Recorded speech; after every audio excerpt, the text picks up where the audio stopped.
Cricket ஒரு gentleman game அப்படி என்று சொல்லப்படுகின்றது.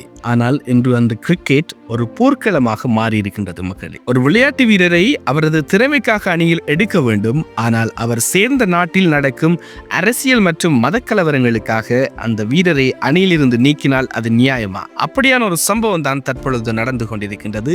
இதற்கு பதிலடியாக எங்கள் நாட்டில் இனிமேல் IPL ஒளிபரப்பவே கூடாது என்று வங்கதேச அரசு ஒரு அதிரடி முடிவை எடுத்திருக்கின்றது. 2026ஆம் ஆண்டின் ஆரம்பமே கிரிக்கெட் உலகின் ஒரு மிகப்பெரிய அதிர்வோடு தொடங்கி இருக்கின்றது. என்ன நடந்திருக்கின்றது என்பது தொடர்பாகத்தான் இன்றைய தினம் முழுமையாக அலச இருக்கின்றோம். வாருங்கள் பார்க்கலாம். 2026 IPL ஏலத்தில் கொல்கத்தா நைட் ரைடர்ஸ் அணி வங்கதேச வேகப்பந்து வீச்சாளர் முஸ்தபிசுர் ரஹ்மானை வாங்கியது. ஆரம்பத்தில் எல்லாமே வழக்கம் போலத்தான் சென்று கொண்டிருந்தது. ஆனால் பிரச்சனை எங்கு வெடித்தது தெரியுமா? சமீப காலமாக வங்கதேசத்தில் இந்துக்களுக்கு எதிரான வன்முறைகள் தீவிரமாக அதிகரித்துள்ளன. கடந்த சில நாட்களிலேயே கொல்லப்பட்டதாக தகவல்கள் வெளியாகி இருக்கின்றது. இதனால் இந்தியாவில் கடும் எதிர்ப்பு எழுந்திருக்கின்றது.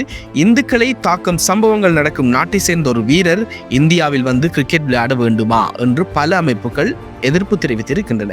இந்த அழுத்தங்களுக்கு இடையில் BCCI ஒரு கோரிக்கையை முன்வைக்க அதை ஏற்றுக்கொண்ட KKR அணி முஸ்தபிசுர் ரஹ்மானை அணியிலிருந்து விடுவித்து, அதாவது அவரை ரிலீஸ் செய்திருக்கின்றது. இந்த முடிவு வங்கதேசத்து அரசாங்கத்தை கடும் கோபத்துக்கு உள்ளாக்கியுள்ளது. நீங்கள் எங்கள் வீரரை மதிக்கவில்லை என்றால் நாங்கள் உங்கள் IPL மதிக்க வேண்டிய அவசியம் இல்லை என்று அறிவித்திருக்கின்றது. வங்கதேசத்தில் IPL ஒளிபரப்புக்கும் அதனை சார்ந்த விளம்பரங்களுக்கும் காலவரையற்ற தடை விதிக்கப்பட்டுள்ளது. அது மட்டுமல்ல, இந்தியாவில் நடைபெறும் T20 உலகக்கிண கோப்பையில் நாங்கள் பங்கேற்க மாட்டோம். எங்களுக்கான போட்டிகள் இலங்கையில் நடத்தப்பட வேண்டும் என்று ICC-இடமே வங்கதேசத்து கிரிக்கெட் வாரியம் வலியுறுத்தி வருகின்றது. இப்போதுதான் மக்களே நாம் ஒரு முக்கியமான கேள்விக்குள் நுழைகின்றோம். ஒரு நிமிடம் யோசித்து பாருங்கள். முஸ்தபிசுர் ரஹ்மான் ஒரு கிரிக்கெட் வீரர். அவர் கையில் இருக்கும் ஒன்று பந்து, ஆயுதம் அல்ல. அவரது நாட்டில் நடக்கும் தவறுகளுக்காக ஒரு தனிநபரான அவரை தண்டிப்பது எந்த வகையில் நியாயம்? விளையாட்டு என்பது எல்லைகளை தாண்டி மனிதர்களை இணைக்கும் ஒரு பாலம். ஆனால் இன்று அந்த பாலத்தையே அரசியலும் மதமும் வைத்து உடைத்து கொண்டிருக்கின்றோம். ஒரு அரசாங்கம் செய்த தவறுக்காக அந்த நாட்டை சேர்ந்த விளையாட்டு வீரர்கள் பலிக்காடு ஆகுவது இது முதல் முறை அல்ல. ஆனால் இது ஆரோக்கியமான ஒரு போக்கும் அல்ல என்பதுதான் மிக முக்கியமான ஒரு விஷயம். நம்ம விஜய் சொன்ன வார்த்தைகள் தான் இங்கே நினைவுபடுத்தலாம். விளையாட்டாக பார்க்க வேண்டிய கிரிக்கெட்டை நாம் சீரியஸாக பார்க்கின்றோம். ஆனால் சீரியஸாக பார்க்க வேண்டிய மனிதநேயத்தை நாம் சீரியஸாக கூட பார்க்கவில்லை என்ற விஷயத்தை நாங்கள் நினைவுபடுத்த. வங்கதேசத்தில் இந்துக்கள் கொல்லப்படுவது ஒரு கொடூரமான உண்மை.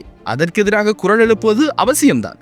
ஆனால் அந்த கோபத்தை ஒரு விளையாட்டு மைதானத்தில் வெளிப்படுத்துவதால் அந்த அப்பாவி வீரர்களுக்கு நீதி கிடைக்குமா? இறுதியாக நான் உங்களிடம் கேட்க விரும்புவது ஒன்றுதான் மக்களே. மக்கள் உணர்வுகளுக்கு மதிப்பளித்து முஸ்தபிசுர் ரஹ்மானை நீக்க சொன்ன BCCI எடுத்த முடிவு சரியா, அல்லது விளையாட்டில் அரசியல் கலக்கக்கூடாது என்று உறுதியாக நின்றிருக்க வேண்டுமா? உங்கள் கருத்துக்களை கமெண்ட்ல பகிருங்கள். விளையாட்டை விளையாட்டாக பார்ப்போம், மனிதநேயத்தை மனிதநேயமாக பார்ப்போம். நன்றி, வணக்கம். நான் உங்கள் அக்ஷயன் சுரேஷ்.